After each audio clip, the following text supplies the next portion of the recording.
Hello YouTube. Today we're going to try something a little bit different. I wanted to try more of an interview style. So I apologize for the audio. I don't have microphones yet. I am using my new to me iPhone 12 Pro.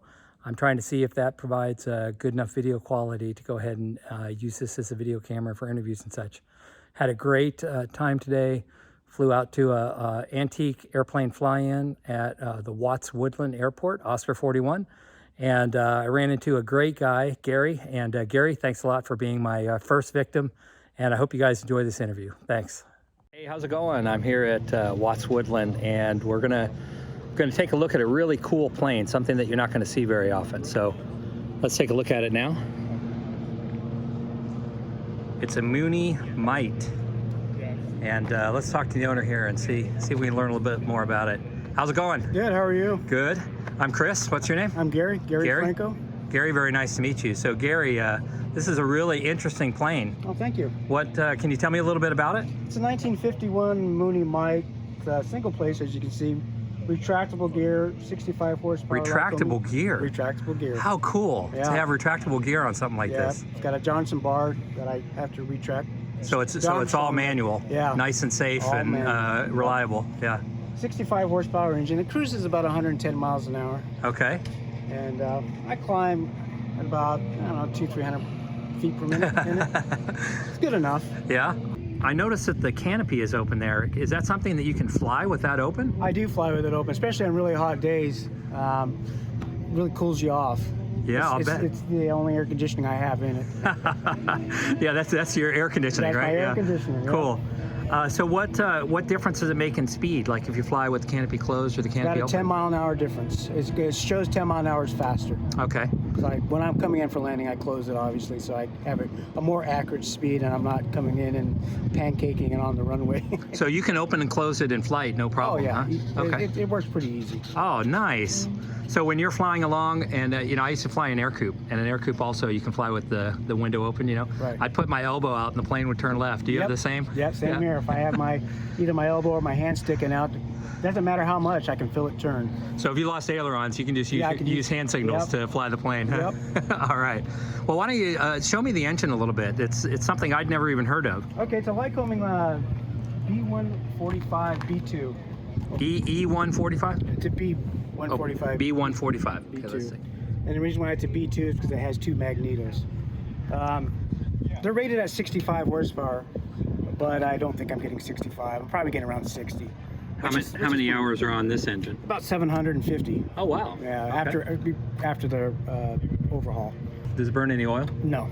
Okay. No. It burns about 3.5 to 4 gallons an hour. Wow, so you get 100 mile an hour, 100 plus mile an hour cruise at 3 gallons per hour. Yep. That's pretty cool. It's efficient. That's a Mooney. Yeah, that's neat. It's a Mooney. And then the prop is a wooden. That prop is absolutely beautiful. Yeah. Absolutely beautiful prop. And it's, this prop only has about 100 hours on it. So from about here forward, it's metal frame construction. Okay. But from here back is all wood. Oh, that's all wood. And this is wood here, all the way to the tip, and then fabric and wood structure there. Okay. And it's, the wing is just a one-piece wing. So your flying surfaces are fabric? Flying surfaces are fabric. Or I mean your aileron and flaps. Yep. Wow. Looks like just a full-size Mooney that's been shrunken down. Hey Gary, so when you were looking to buy a plane, what was it that led you to this plane? What was the attraction? When I was a teenager, I worked at a local airport near my high school, and I pumped fuel. One of these came in one day, and back then I was 5'6", maybe 5'5", 120 pounds. And I said, that's for me. It's going to fit me just perfect. Yeah. And of course, 30 years went by before I was able to get one, and I gained over 100 pounds more. And, haven't we all? Yeah, 200 pounds. But I stayed short, and I figured I could still do it. So I did it. It's what I wanted, and I knew what I wanted because I did a lot of research growing up, when I was getting old and getting ready to buy one. And how long did it take, once you made the decision to buy a plane, how long did it take you to find it? I had my eyes on this one immediately. Oh, did you? Okay. There was a couple others. I like this one because I the history of it, how well it was built. So I was able to strike a deal with the former owner down there in the LA area, and I was able to get it. So you've had it 4 years now. So what has been your experience over those 4 years? I had to replace the pipes, rebuild the carburetor, but other than that, it's been what I've always wanted. What do you think it's worth right now? Like, what I'd say if you right were going to around sell 20. it? And now I know it's special to you, so you would, everything's for sale at a price. Everything's for sale at a price. If I was going to sell it now, I'd ask 20, 22. Okay, man, that seems very reasonable It is for reasonable. a great plane. Yeah. If you just want to go travel around by yourself, this seems like it'd be an awesome, fun little plane to fly. It's the perfect personal airplane if you're short. Yeah. And Now, do you think I'm 5? Well, I used to be 5'10", so I'm probably about 5'9" now, maybe 5'8". Do you think I would fit in here? Or I think is it... you would. And if you don't, you could always adjust the cushion. You could always get a different cushion. Yeah, let's look at the interior. Now, do you know, is that wood original, or you said it was restored? No, it was restored. It's a gentleman that rebuilt in Texas. Did it that way. The original Moonies had a little flag here for your gear. If you Okay. got too slow, it'd wave. Okay. I don't have that. I have the green and red light. The red obviously tells me my gear's up, and the Okay. green is down and locked. And so another interesting thing on the Mooney is the fuel gauge. Right. You either have to be really flexible or have a mirror. Yeah. It's like it's easy to see when you're standing outside the plane, but that doesn't help you much when you're flying it. Yeah. Wow, look at that certificate of airworthiness. That is neat. Rear seat for solo flying, huh? Yeah, the former owner put that on there. He thought it would be funny. That is cute. That is really cute. Man, this thing is just nice. Thank you. Thank you. I still have some more work I want to do on cleaning it up, and What's next? I think a good wax job.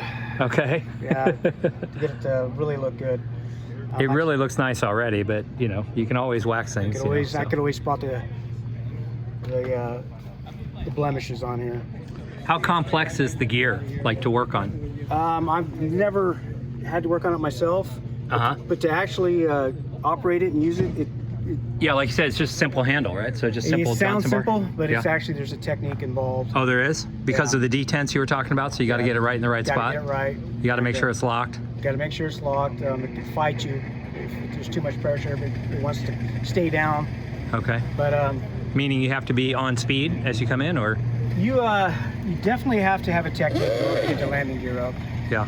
Okay. So that takes a little bit of getting used to. It took me a couple flights. I looked like a wounded duck out there when I was trying to get it up. But now I can get it up pretty easy. Oh, looks like we're getting a little show here. Flying around a little bit with the landing gear up probably is a lot better than not being able to get it down. So. Yeah, exactly. Yeah. But you can fly these as fixed gear too. There's not much of a difference in speed. Maybe it takes a little bit off your efficiency. But that's what I did the first few flights. It just kept the landing gear down. And I know you may have told me earlier, but what's your fuel planning? Like, if you're going to fly for cross country, what speed and what fuel would you plan? Usually right around 100 miles an hour, 110 miles an hour, and anywhere from 3.5 to 4 gallons an hour. Okay. All right. So that's pretty efficient. All right, Gary. Well, hey, thank you very much. This incredible plane. You're welcome. And thanks for sharing your journey with us. Thank you. Have a good day.